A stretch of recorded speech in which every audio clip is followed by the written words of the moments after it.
the guys can take from not only today but the whole tournament. Yeah, playing together, uh, going in at night, not drinking, uh, but really, I had to say that because it's true.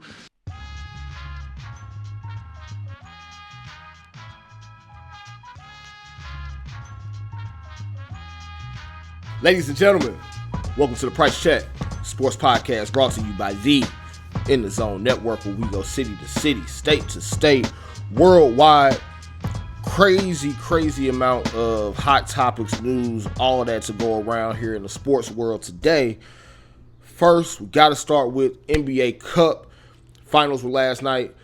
Oklahoma City taking on Milwaukee. Bucks versus Thunder. The Bucks come out victorious. Shout out to the NBA Cup champion Milwaukee Bucks here in 2024. They win that game 97-81 over OKC. An OKC team that shot 5 for 32 from the three-point line last night. 33 or 34% overall from the field. So not a great shooting night for them. Some of that, of course, Bucks defense being as good as it was last night. Other parts, they just couldn't get shots to fall. Giannis Antetokounmpo, the Greek freak himself, named NBA Cup MVP. Crazy performance last night. 26 points, 19 rebounds, 10 assists. Yet another triple-double for him on the season. He's improved drastically. Well, I guess drastically may be a little bit of a stretch.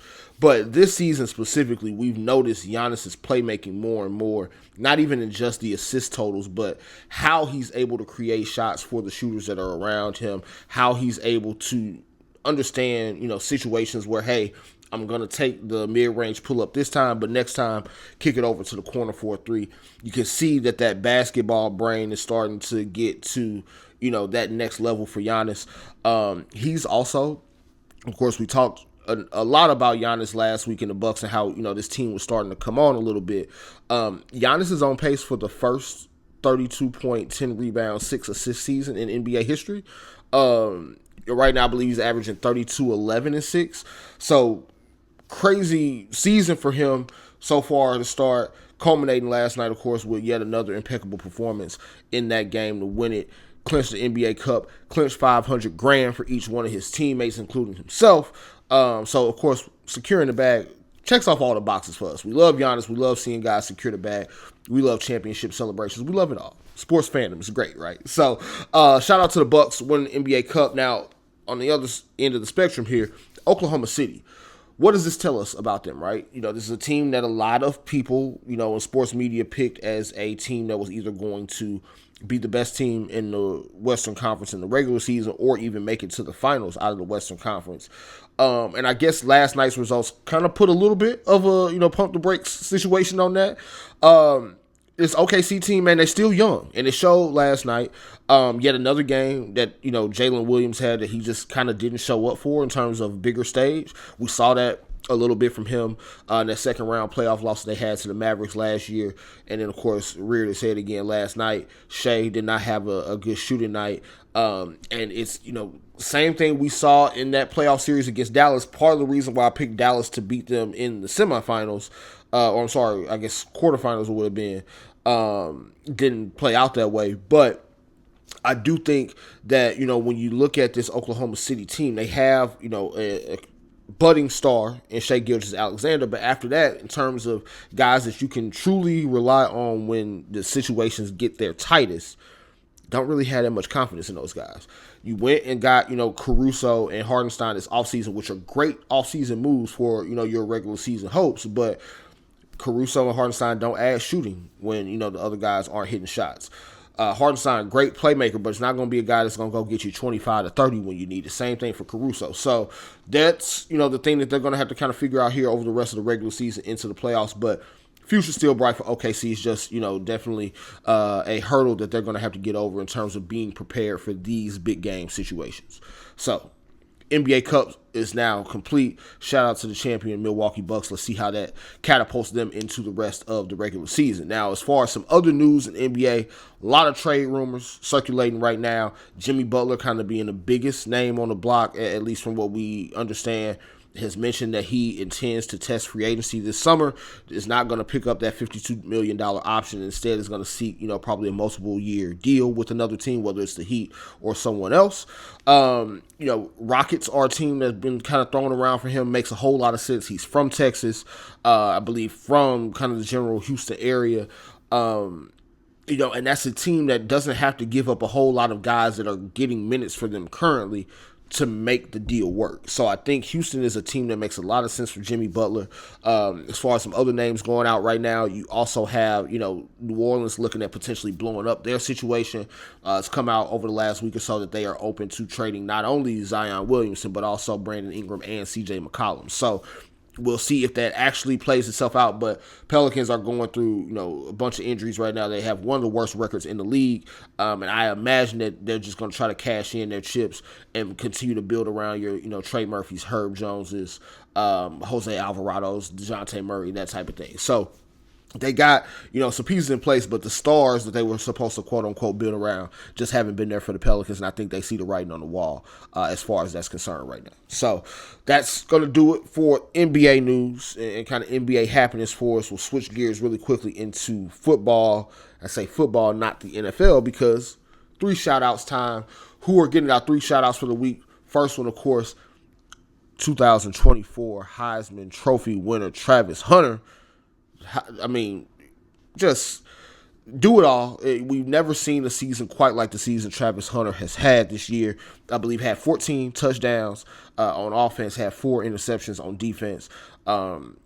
Both one of the best wide receivers in the country and arguably the best cornerback in the country all in one person this year was Travis Hunter. So very deserving for him to get the Heisman Trophy. Let's leave his fiance alone, ladies and gentlemen. Let's make the moment about him, what his incredible season was, as opposed to, parsing their relationship and all that on social media. Please. Thank you. There we go. Shout out to Travis Hunter, number 1. Number 2 shout out this week, Josh Allen, soon to be NFL MVP Josh Allen.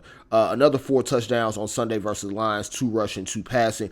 That brings his touchdown total to 10 touchdowns that he's responsible for here over the last 2 weeks. That Bills team did get a win over the Lions, 45-42 in Detroit.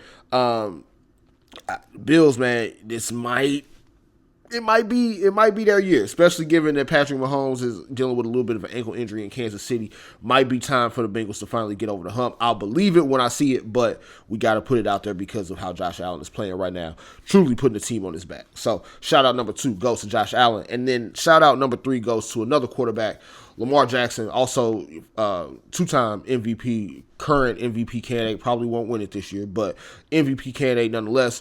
Giving him this shout out because he had 5 touchdowns on Sunday, only 4 incompletions. So just crazy game for him.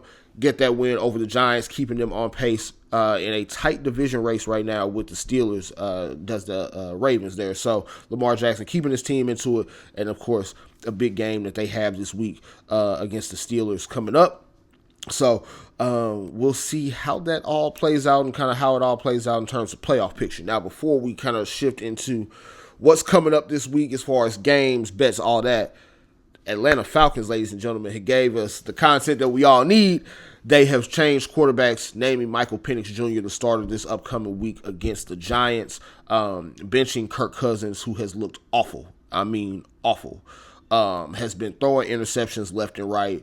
As I think he had like 117 yards passing on, almost 20 attempts this past week in a game that they absolutely needed. Ended up winning, but at the same time, Kirk Cousins is not the guy that's going to lead you to the playoffs right now. There's a team in the Falcons that is very much in the playoff hunt. 1 game out of the division lead behind the Buccaneers, a team that they hold the tiebreaker over. So you had to kind of make this move to keep things moving in the right direction as far as being able to keep your playoff hopes alive. Not sure what they do with Kirk Cousins beyond the season. Of course, some of that is going to depend on how Michael Penix looks on the field this week and beyond. But all in all, man, this Falcons thing is a little bit of a mess. You signed Kirk Cousins to a 4-year, $180 million deal. Look, that part of it, I understand. You needed a quarterback. But then you go draft Michael Penix, about a month or so later. And it turns out you actually needed Michael Penix because Kirk Cousins is a shell of himself. A shell of himself, and the himself was not that great to begin with. So we'll leave that there. Falcons can brew on that all they need to. But big game coming up for them this week against the Giants, a game they need to win to keep pace in that division with the Buccaneers. Buccaneers team that has been surging lately, and really, not the time that you want to go on a slide if you're the Falcons. So big game for them with Michael Penix now being named the quarterback. Looking ahead, NFC is pretty tight when it comes to playoff races. Got 7 teams right now pretty much in play for 4 spots. You got the NFC West, NFC South divisions, both kind of still up for grabs. NFC West, you got Rams and Seahawks, with Cardinals kind of right there on the edge looking in at 7-7. The Rams and Seahawks both 8-6. And then, of course, you got the 8-6 Buccaneers with the 7-7 Atlanta Falcons. Not to mention Commanders at 9-5, I believe Packers at 10-4. You got a lot of teams right now vying for those last few spots or jockeying at least for position in terms of seeding. Detroit, of course, was running away with the 1 seed and now is just getting hit by injury after injury after injury. Announced this week that David Montgomery is going to be out for the rest of the season. So not looking great for them. You got the Vikings, of course, right there with the Lions and Eagles at 12-2. Vikings, of course, not having the tiebreaker right now against the Lions, but could be somewhere they steal the division now with those Lions injuries starting to be what they are. So NFC is kind of crazy. AFC playoff pictures are pretty much intact. Some seeding things to play out, but you got like 3, 6, and 8 teams right there behind the 8-6 Chargers and 9-5 Broncos. If either of those teams, they play this week, pretty much either of those teams wins this week and then any of those other teams loses at all over the next 3 games. AFC playoff race is pretty much done. So won't focus much on the AFC today. Big game, though, of course, Steelers and Ravens this upcoming week. We'll talk about how we're betting that game here shortly, but that is probably the biggest playoff implication game in the AFC this week. You also got Chiefs and Texans, but Chiefs are probably at worst going to be the 2 seed if Buffalo's able to catch them. Texans got a couple different ranges of outcomes, but can't drop obviously any lower than 4 if they've already clinched the AFC South. Could possibly get to 3, but more than likely not going to be able to go as high as 2. So 3-4 looks pretty likely for them. Chiefs again 1-2. So not much that needs to play itself out in those games, but you got Eagles, Commanders in the NFC. Of course, Eagles trying to win that one and get close to being able to claim the 1 seed from Detroit. You got the Commanders trying to fight to stay where they are in the playoff race and clinching themselves a wild card opportunity. And then you got Vikings and Seahawks. Of course, we talked about the Vikings trying to take the division back from the Lions now, being tied at 12-2, but not owning the tiebreaker. And then the Seahawks needing to win to be able to keep pace with the Rams after losing against Green Bay on Sunday. So, lot of teams still in the mix, lots to see over the course of week 16 through 18 here in the NFL. Definitely going to be paying attention to the playoff picture. Definitely looking forward to how some of these results shake out. Now, as far as week 16, how we are looking to bet, of course, FanDuel, we give a bet at the end of each episode.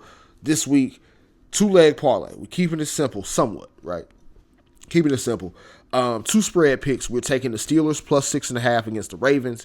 It's a divisional matchup we see time and time again come down to 1 score. I believe whether the Steelers win or lose this game, the 6.5 is a safe point total. So we're taking the Steelers plus 6.5 in Baltimore. We're pairing that with the Bengals minus 7.5 at home against the Browns, a Browns team that is going to be without Nick Chubb yet again for the remainder of the season after breaking his foot. They're also now benching Jameis Winston for Dorian Thompson-Robinson, who, has not looked great as a quarterback up until this point in the games that he has played. So, don't like the look of it. I love that the Bengals are still fighting for something. They're still trying to keep a little bit of glimmer of playoff hope alive, so they'll be trying in that game. Give me the Steelers plus 6.5, Bengals minus 7.5. Pair those 2 together on FanDuel. You get plus 250 odds for this week. So that's our bet for the week. That is our show for the week. Thank you for tuning in on YouTube. Thank you for liking, sharing, subscribing everywhere. We also got Throwback Thursdays that are housed on TikTok right now. We'll be migrating them over to Instagram here whenever that TikTok ban goes into effect here in the U.S. But keep looking for us on the Throwback Thursdays for the NBA. Got to keep educating the kids, man. We can't have y'all out here saying stuff like Karl Anthony Towns is better than Shaq or T-Mac was overrated. All that bullshit y'all say on social media, man. So, until next time, man, keep tapping in with us. This is The Price Check. I am your host, Josh Price. Check it out.